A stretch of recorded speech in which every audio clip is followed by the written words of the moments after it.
Tafsir Al-Quran Juz 2, penjelasan mendalam.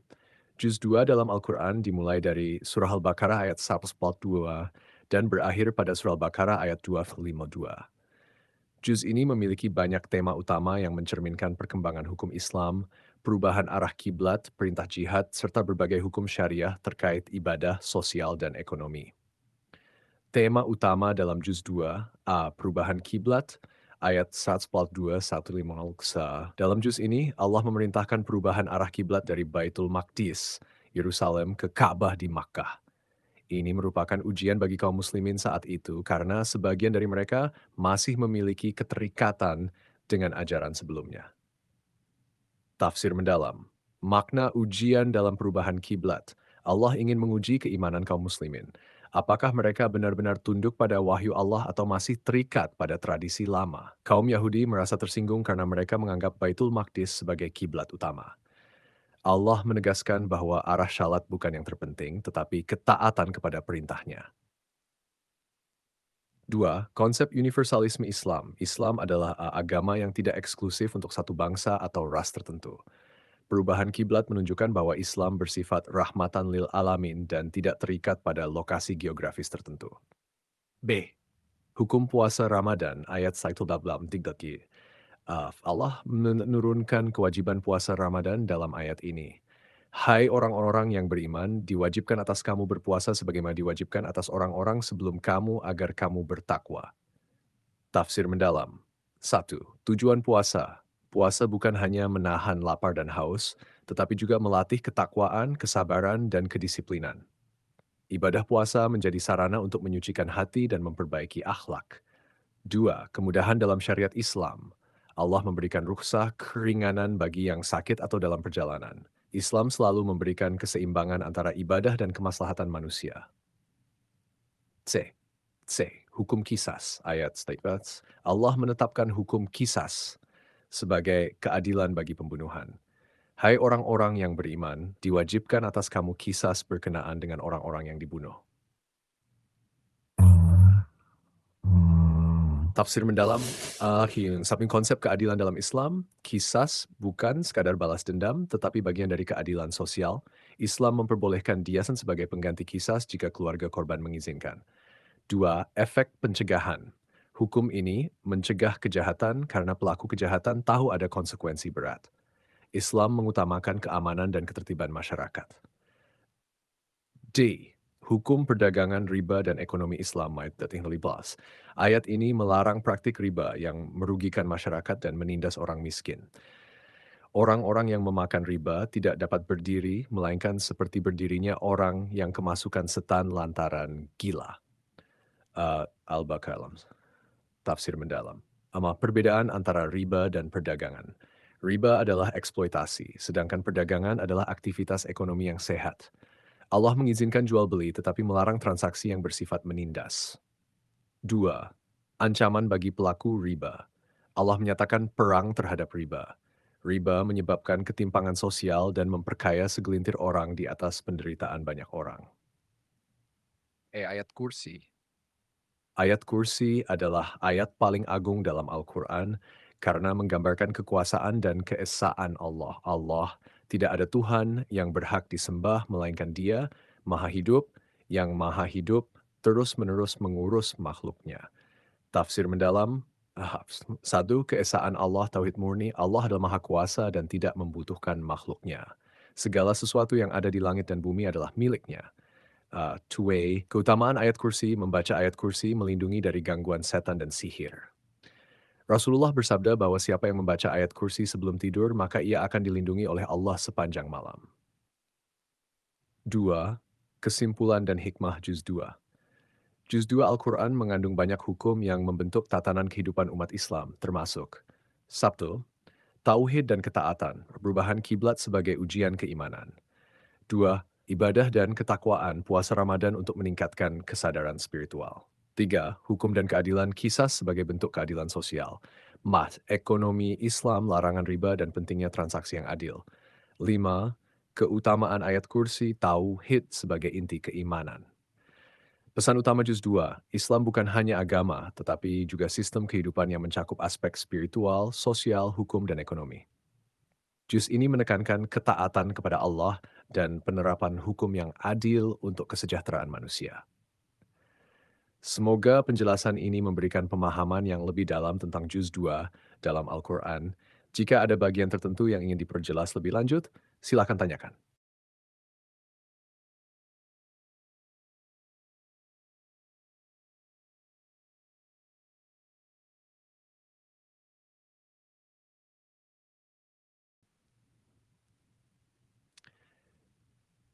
Satu, perubahan kiblat, ujian keimanan. Orang-orang yang kurang akalnya di antara manusia akan berkata, apakah yang memalingkan mereka dari kiblatnya yang dahulu mereka berkiblat kepadanya?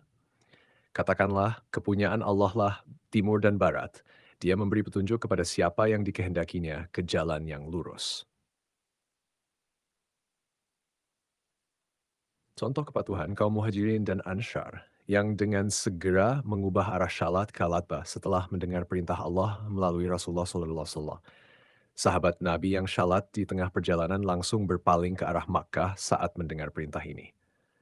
Contoh pelanggaran, kaum Yahudi di Madinah yang mengejek perubahan kiblat menganggapnya sebagai bentuk ketidakpastian dalam ajaran Islam. Sebagian orang munafik yang ragu-ragu dan mengkritik perubahan ini menunjukkan bahwa mereka tidak benar-benar beriman.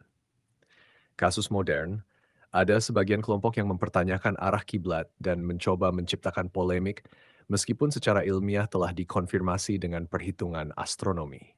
Beberapa sekte yang tidak mengindahkan ketentuan kiblat tetap menghadap arah yang berbeda dari Ka'bah. Puasa Ramadan, ujian ketakwaan. Hai orang-orang yang beriman, diwajibkan atas kamu berpuasa sebagaimana diwajibkan atas orang-orang sebelum kamu agar kamu bertakwa. Contoh kepatuhan, masyarakat Muslim yang menjaga puasa dengan penuh keikhlasan, meskipun sedang berada di negara dengan waktu siang yang lebih panjang. Orang yang sakit atau dalam perjalanan memanfaatkan ruksah untuk tidak berpuasa, tetapi menggantinya sesuai syariat. Contoh pelanggaran, orang yang sengaja tidak berpuasa tanpa uzur dan bahkan merendahkan syariat Islam. Orang yang makan dan minum di depan umum dengan sengaja tanpa rasa hormat terhadap orang yang berpuasa.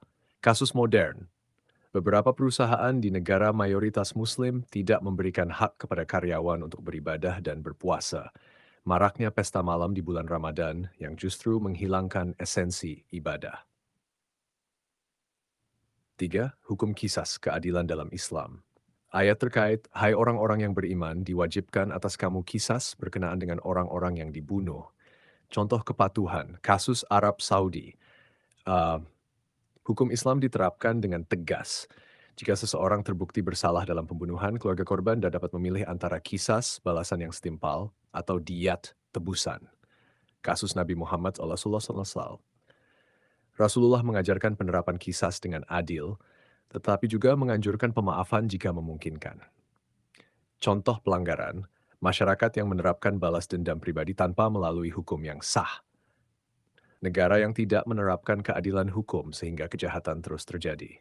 Kasus modern, korupsi hukum di beberapa negara yang membebaskan pembunuh hanya karena memiliki uang atau kasus mafia dan kelompok kriminal yang lebih memilih hukum rimba daripada sistem keadilan yang sah.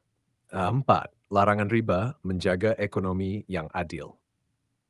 Ayat terkait, orang-orang yang memakan riba tidak dapat berdiri, melainkan seperti berdirinya orang yang kemasukan setan lantaran gila. Contoh kepatuhan, bank syariah yang menerapkan sistem tanpa riba dengan akad yang sesuai syariat seperti murabahah, musyarakah, dan mudharabah. Masyarakat muslim yang menjauhi pinjaman berbunga tinggi dan memilih skema keuangan yang halal. Contoh pelanggaran, bank konvensional yang masih menerapkan riba menyebabkan utang semakin bertumpuk. Masyarakat yang terjerat pinjaman online ilegal yang berbunga sangat tinggi dan tidak memberikan keadilan bagi peminjam. Kasus modern, maraknya pinjaman online berbasis riba yang membebani masyarakat dengan bunga mencekik.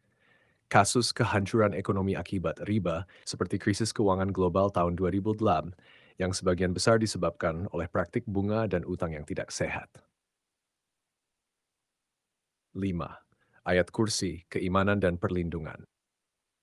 Ayat terkait Allah Tidak ada Tuhan yang berhak disembah, melainkan Dia yang maha hidup terus-menerus mengurus makhluknya. Katolik. Contoh kepatuhan, seorang muslim yang selalu membaca ayat kursi sebelum tidur, sebagaimana diajarkan Rasulullah SAW. Orang yang membaca ayat kursi untuk perlindungan diri dari gangguan stan, eversikan, dan sihir. Contoh pelanggaran, orang yang lebih percaya pada jin atau dukun daripada bertawakal kepada Allah. Kelompok yang menggunakan ayat ini sebagai mantra tanpa memahami maknanya. Kasus Tafsir Juz 2, contoh kasus pelanggaran dan kepatuhan manusia. Untuk memperjelas tafsir Juz 2, berikut adalah contoh nyata kasus sejarah, pelanggaran, dan kepatuhan manusia terhadap ayat-ayat yang dibahas sebelumnya. Daftar tema utama dalam Juz 2 Al-Quran, Surah Al-Baqarah, 142-292. 1. Perubahan kiblat, perintah Allah untuk berpindah kiblat dari Baitul Maqdis ke Ka'bah di Makkah, ayat 142 kesabaran dalam menghadapi ujian. Allah menyertai orang-orang yang sabar dalam kesulitan hidup. Ayat 123. Hukum kisas dan keadilan dalam Islam, keadilan dalam hukum pidana Islam serta opsi diat. Ayat 178-179. Kewajiban puasa Ramadan, tujuan puasa sebagai latihan ketakwaan serta ruksah bagi yang berhalangan. Ayat 297.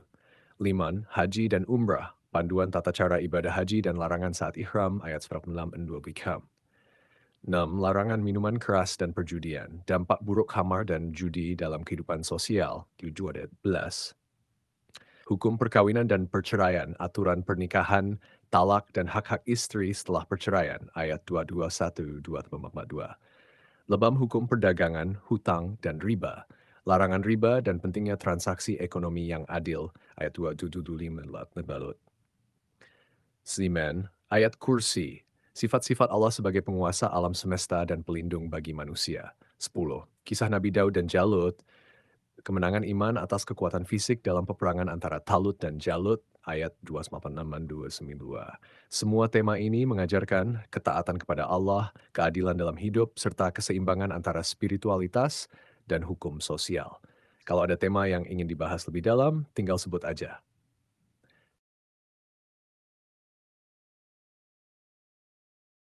Kisah Nabi Daud dan Jalut dalam Juz 2 dan 252. Latar belakang kisah. Pada masa sebelum Nabi Daud, Bani Israel mengalami kelemahan dan penindasan dari musuh mereka, yaitu kaum Jalut Gilead.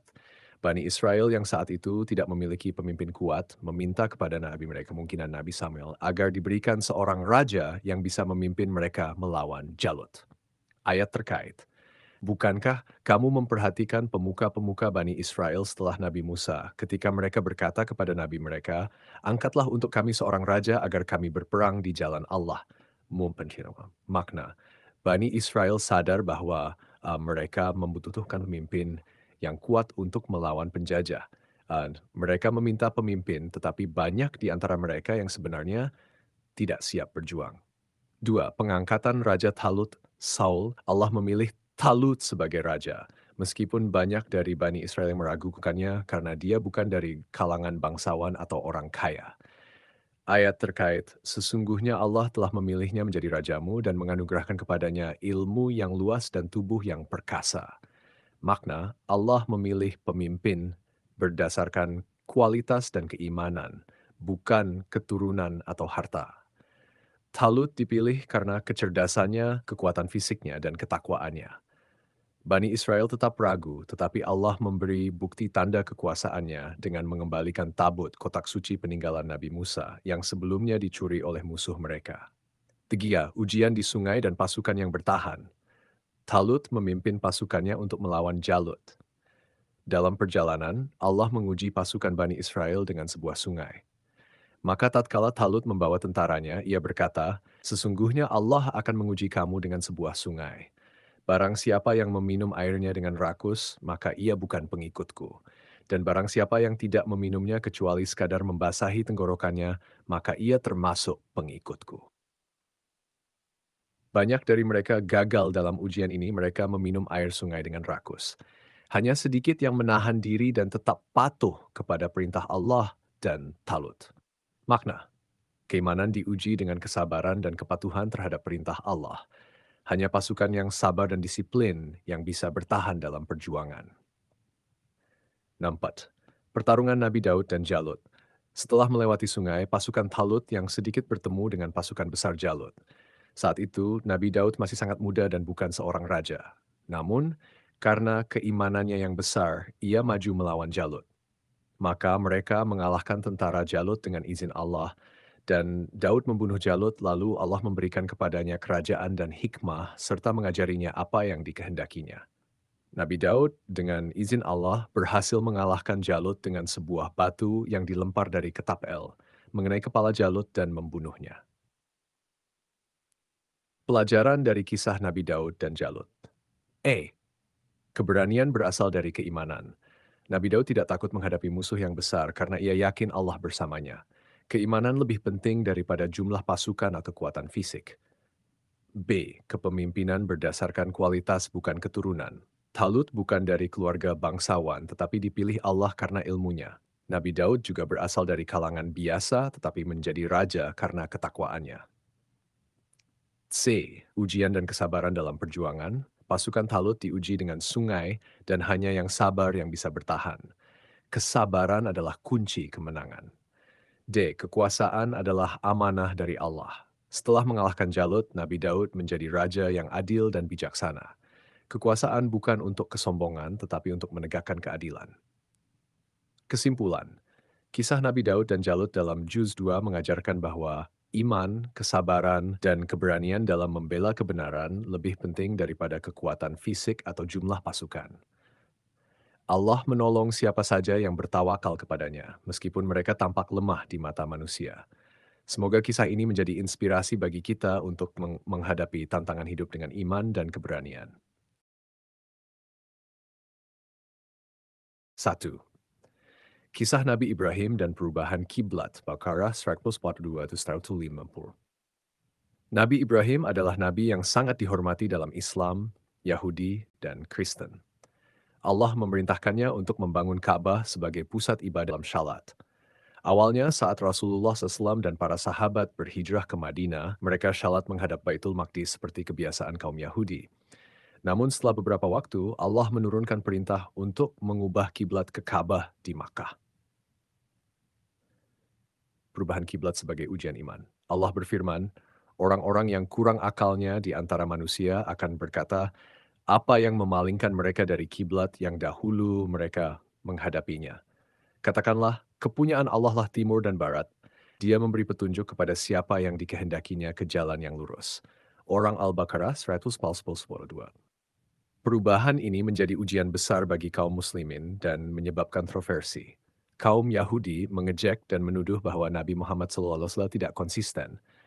Orang-orang munafik merasa bingung dan mulai meragukan Islam. Kaum muslimin sejati menerima perintah ini dengan penuh keimanan. Allah menegaskan dalam ayat berikutnya bahwa Ka'bah adalah kiblat yang benar karena Nabi Ibrahim telah membangun dan mendedikasikannya untuk ibadah. 1. Ketaatan kepada Allah lebih penting daripada tradisi lama. 2. Perubahan dalam agama harus berdasarkan wahyu, bukan pendapat manusia. Islam adalah agama yang mandiri bukan mengikuti tradisi agama sebelumnya. Terus sudah. 2. Kisah Nabi Musa dan Bani Israel. Oke. Setelah Nabi Musa wafat, Bani Israel seringkali melanggar perintah Allah. Mereka tidak bersatu dan sering mengalami penindasan oleh musuh-musuh mereka. Mereka ingin melawan musuh tetapi tidak memiliki pemimpin yang kuat. Maka mereka mendatangi nabi mereka, diperkirakan Nabi Samuel dalam tafsir, dan berkata, angkatlah untuk kami seorang raja agar kami berperang di jalan Allah. Namun, niat mereka tidak murni. Mereka tidak benar-benar siap berjuang, hanya menginginkan pemimpin tanpa kesiapan mental dan spiritual. Ketidakkonsistenan Bani Israel. Allah kemudian menguji mereka dengan mengangkat seorang pemimpin. 1. Kisah Nabi Ibrahim dan perubahan kiblat, Baqarah 142-150. Nabi Ibrahim